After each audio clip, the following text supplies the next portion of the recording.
Hello everyone, it's Julie from Camellia Crafts Designs. Welcome back to my channel and welcome to my new subscribers. I'm here with another Dee Dee Farago the Colossal Tome of Concepts 2021 challenge. Excuse me. Yeah, going to be a pretty quick one this week. Again, I'm going to do it from one sheet of 12x12 and this is the one we're going to do today. You can use this in a few different ways in your junk journals. What it actually is a page that you would make. It's one I learnt in my mini album days, and you can just alter it slightly for a junk journal. You can do quite a few different things. If I carry on unfolding it, you can see how it started off as a sheet of 12x12. So let's fold it back up and I'll show you how to make one. Alright, put that there for now. Excuse me, I've got that frog in my throat. Let me have a cup of this tea. A cup of this tea? I'm not going to sit here and drink a full cup. I'm just going to have a couple of sips. And on the subject of tea, that brings me on to the subject of coffee. And I'd like to thank a few wonderful ladies who have actually been onto my Buy Me a Coffee site and bought me some coffees. So thank you very much. That is so much appreciated.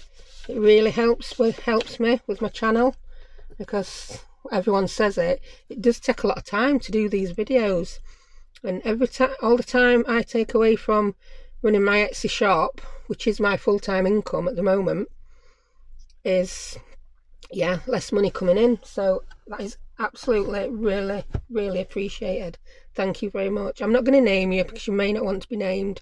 If you want to be named, I'll put your names in the next video.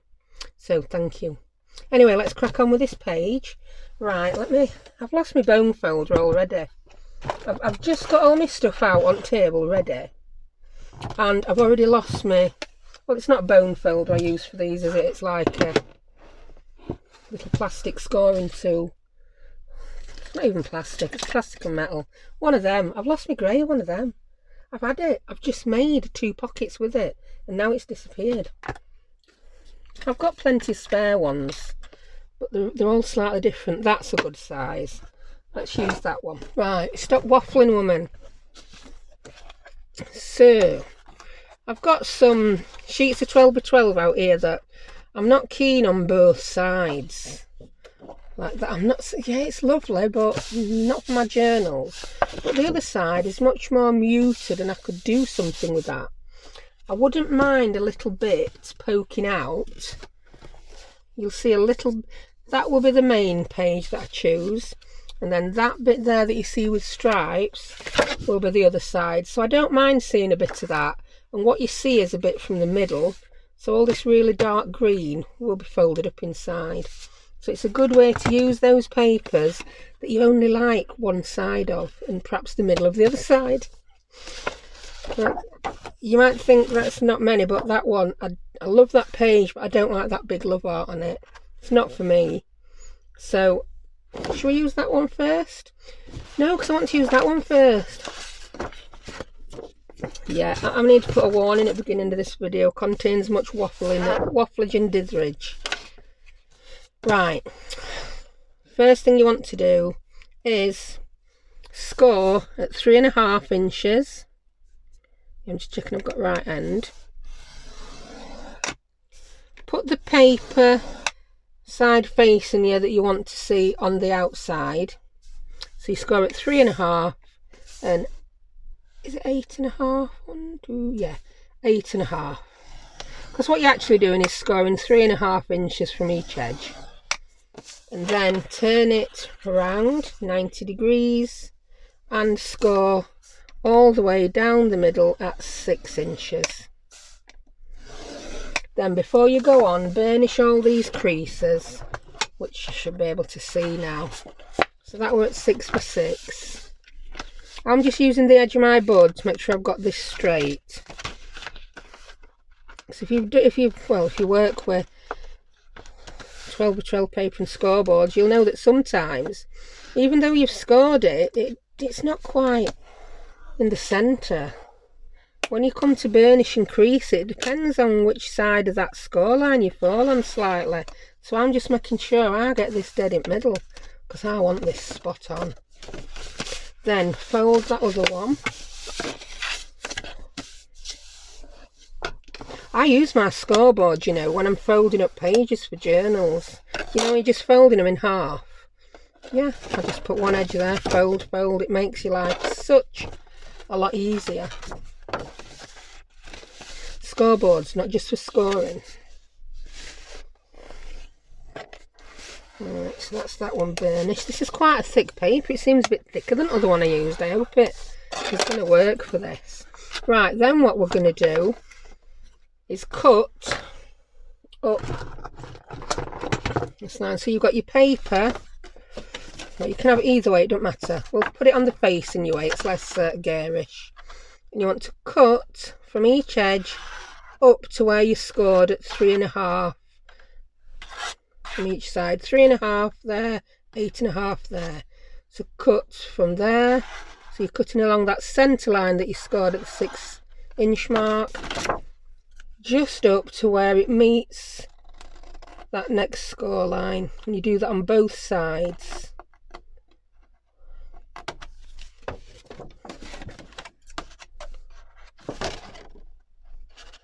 I'm just bending it over my scissors slightly to find where it is. I find it really hard to see sometimes in electric light, even these that are supposed to be daylight lights. The shadows fall differently, don't they? Right, now fold it over onto the back and fold it over. Turn it over so you've got the back showing. The side you want to see the least of. And just fold and crease there.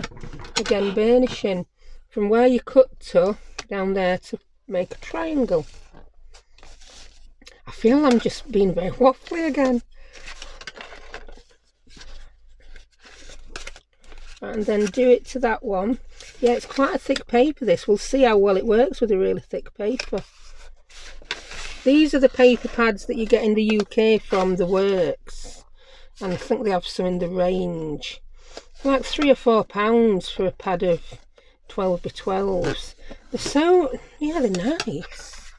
And so cheap that you buy a few and you realise actually you wouldn't really use all those papers.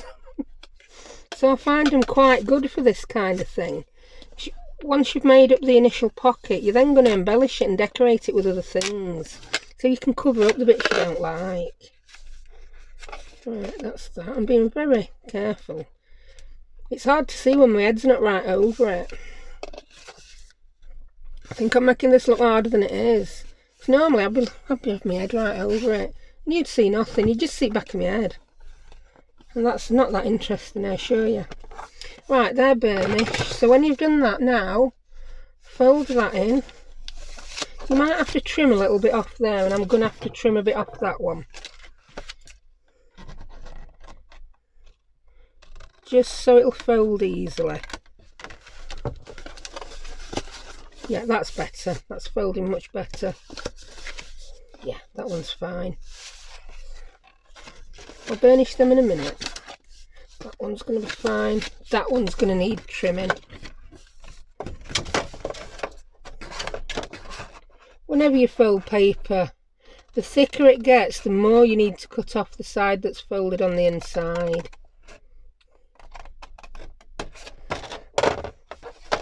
Because they can't both take up the same space, can they? Something's got to give. Right, so yeah, we've folded those in now. You see, let's burnish these so that it'll look nice when we turn it over. I think I've done more complicated ones a lot quicker than this. And then just turn it on that fold. And you can decide. I think that looks better, doesn't it? Yeah. And that. Let me just grab a random tag that we made a different time. Then you've got a pocket there. Yeah. Same on the other side. And then when you put it across the page, you will have a pocket at the top on each side of the page. So get this book back out. Oh, you're gonna have to glue these, obviously. Nearly missed that bit out, didn't I? Because I've not glued any yet. Right, let me show you one I played with earlier. Right, this one. I've cut this one down so that it will fit on that page. Can you see? So you've got pocket there. Well, you will once you've stuck it there and there. Then when you turn the page over, you've got a pocket there, there again. So what you do there is you just cut some off either end to make that as wide as your page. So if we were going to put it on that page, which was much narrower, can you see you would have to cut an awful lot more off. In fact, I don't think we'd have much pocket left. We'd have a bit. Or like I said, put it over the top. One other thing you can do, and I'm going to show you it pink one because it's nice paper. No, I'll show you it green one. Oh, I'll never, right. So if you wanted to keep it like this, yes, you would need to glue along the bottom there, and there, and up that side there, yeah? Now, another thing you can do with it, let me fold these out. Very similar to that Paper Crafter 45 one we did then other week. And you've got your pocket there, you've got it sideways, and you will also have a pocket there. To be honest, I wouldn't do that with both sides. Maybe I'd just do it with one, like that, yeah. Oh yeah, this gets even more interesting now, doesn't it? Of course, we could have a pocket there, and a pocket there, and a pocket there. No, because we couldn't, could we? No, we couldn't have one there and there. So let's go ahead and glue this one, because I want to show you full effect, instead of talking about we could do this, we could do that. We could all go to the cinema, couldn't we? But we're not gonna. In fact, we couldn't all go at minute, could we, this shot? So that were a very bad example. And I'm also, no, I'm not. Yeah, I am gluing it. Did you ever have them days where you can't make a decision? I am definitely having one of them days where I just can't make a decision. It's like, should we do it like that or like that? We could do it like this, or should we do it like that? I really don't know. What do you think? Absolutely crazy. So that's that. Let's finish that again. Then I don't want to glue this in the wrong place. Glue that.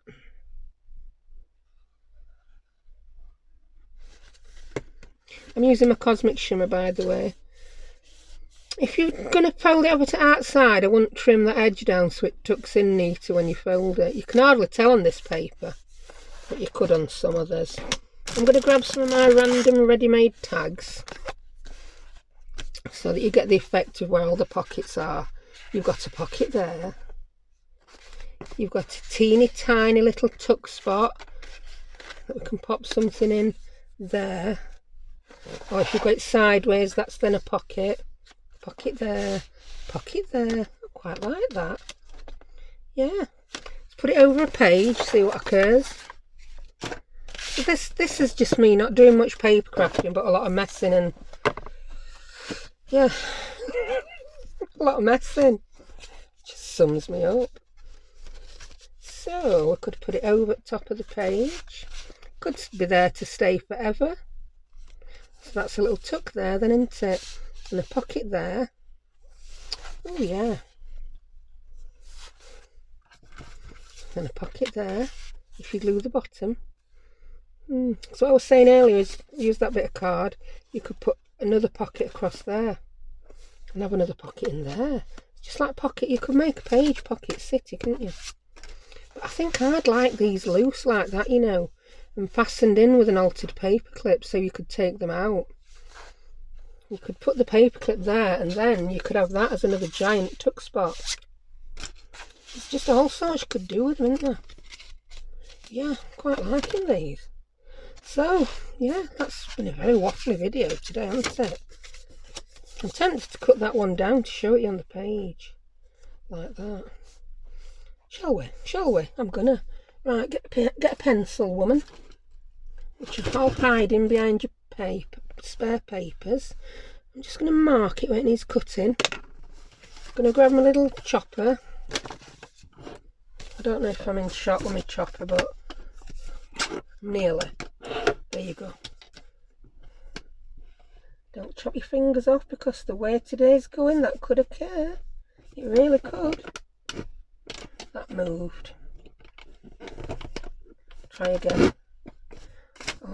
That's falling on me. I've set Fiona off with the crafter lunch now. She had a crafter lunch on her table during her live the other day. Crafter lunch, for those of you who have not seen it, is when all your craft things that you piled up on your table just fall on you. Right, yes. So there we go. What I would do here is fold that. Oh yes, me likes. You'd have to be very careful if you were using stripes. So you've then got a pocket there. You've got a pocket there. I'm not gluing this because it's obviously not going to stay in this book forever. And you've got a little tuck there. I quite like that idea. Can you see I've made that from my Jacob's Cream Crackers box? Yeah, I like that. Cute little tuck there, one in the side, and then you've got exactly the same when you turn over. Oh, you could put that in the middle, couldn't you? And just glue it there or sew it on your machine, and then you can have a big belly band. That could be a giant belly band with 2 pockets on. Yes, I've decided now. It's a giant belly band with pockets. Right. I think I'm going to stop there. I think you get the idea that there's lots of different things you can do with this. I do seem to be falling into a pattern of making ones that you can use as separate inserts or as pockets. And I think I'm going to try and continue with that because I like it. It suits me. Because me as a journal maker, I like to have a lot of removable elements in my journals. If you love how the journal looks, but you then want to use it as a writing journal without too much bulk, I like a lot of my elements to be removable. So that is just right up my street, as they say. So I hope you enjoyed that. I hope you made some sense of it. I really do. And thank you for watching, and I'll see you next time. Thank you very much. Bye.